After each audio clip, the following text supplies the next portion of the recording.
Está no ar, SBR TV. Olá, amado ouvinte e telespectadores. Vocês vão ouvir agora a história do hino A Sem Ovelha. Presta atenção, não é brasileira, não é de José de Paula. Olha só, vamos ouvir.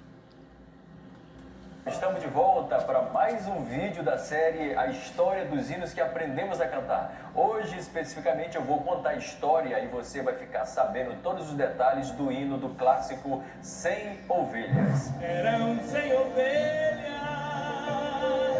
juntas com a Cristo. Eram 100 ovelhas.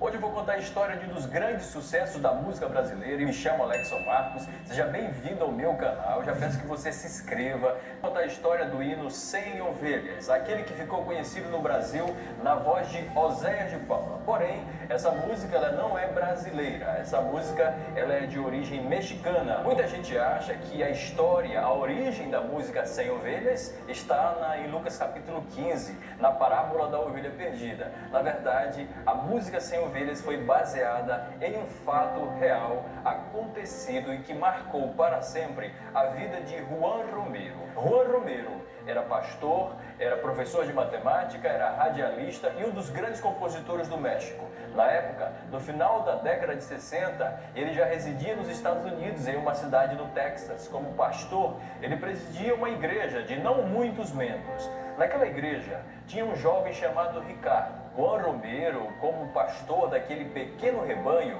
sabia quem ia e quem não ia na igreja. O jovem Ricardo era muito assíduo, não faltava um culto sequer. Todos os dias de culto, lá estava ele na igreja, nos primeiros bancos para ouvir os sermões, para cantar ao Senhor. Mas, em um dia de domingo, quando o pastor, na escola dominical, abriu a igreja, começou a celebração da escola bíblica, Ricardo não estava lá.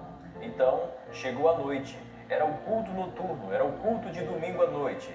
Ricardo não compareceu também.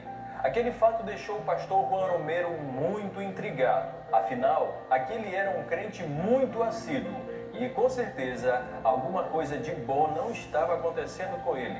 Aí então, movido pela sua visão pastoral, pelo seu chamado ministerial e pelo coração de pastor, lá vão Juan Romero e a sua esposa, ainda na década de 60, numa cidadezinha chamada Locke, no Texas, onde morava Ricardo. E a estrada que dava acesso à casa de Ricardo não era pavimentada. Afinal, ele morava numa chácara e não havia pavimentação. Coincidentemente, naquele dia, choveu bastante. Juan Romero, definitivamente, ele recebeu a oração e foi trago de volta à comunhão da igreja. E a vida daquele jovem Ricardo nunca mais seria a mesma. Mas a história não terminou por aí não.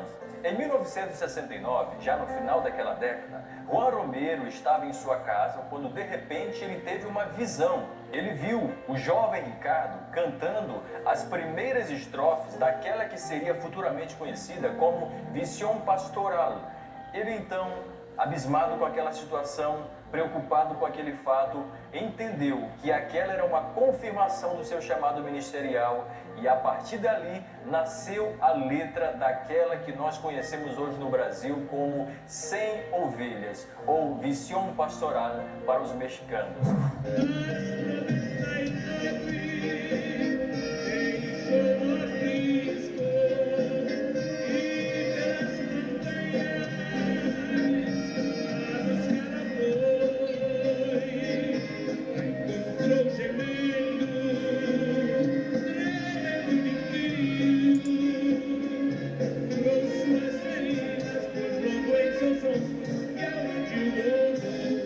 Mas se você acha que a história terminou por aqui, ainda não terminou. Conforme eu falei no início, o reverendo Juan era radialista e ele conta que já muito tempo depois desse fato acontecido, enquanto ele estava em seu programa de rádio, no estúdio da rádio, ele recebe uma ligação.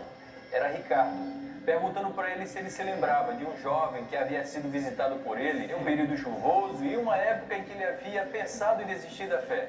Aí Juan Romero se lembrou do caso E Ricardo completou dizendo: Reverendo Juan, eu estou ligando para lhe dizer que aquela atitude pastoral que você teve comigo mudou a minha vida. E hoje, exatamente hoje, eu estou sendo consagrado e chamado para o ministério pastoral. E como essa música veio a chegar no Brasil?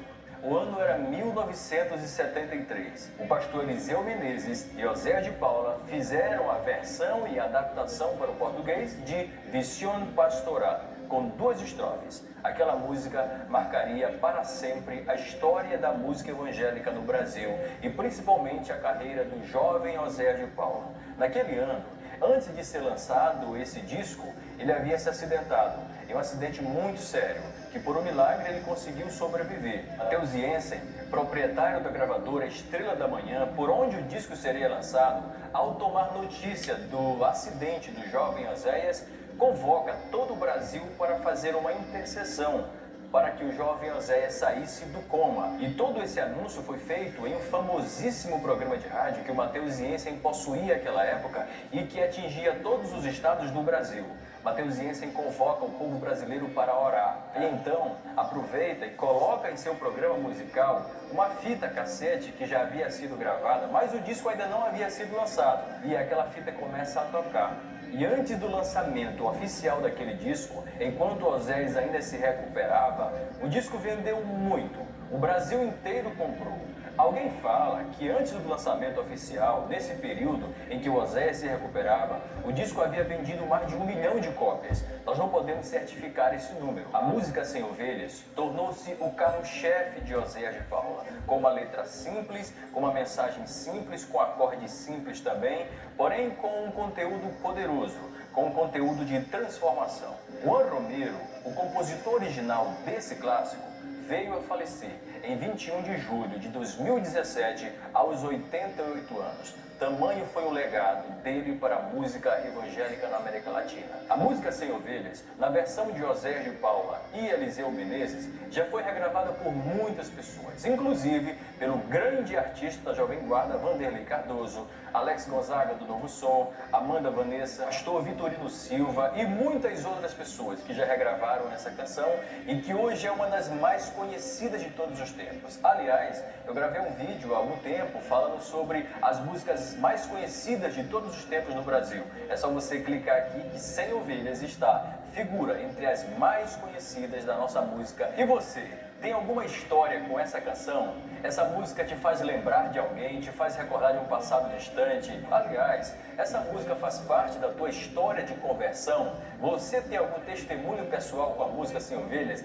Eu conheço uma pessoa que não gosta de evangélicos, ele não gosta de música evangélica também, mas a única música que ele gosta, curiosamente, é a música Sem Ovelhas. Se você tem alguma história pessoal com essa canção, escreve aí nos comentários. Se essa música marcou a sua conversão, escreve aí nos comentários. E se essa história foi interessante para você, compartilhe com alguém que você sabe que gosta desse hino, mas não conhece a sua real história.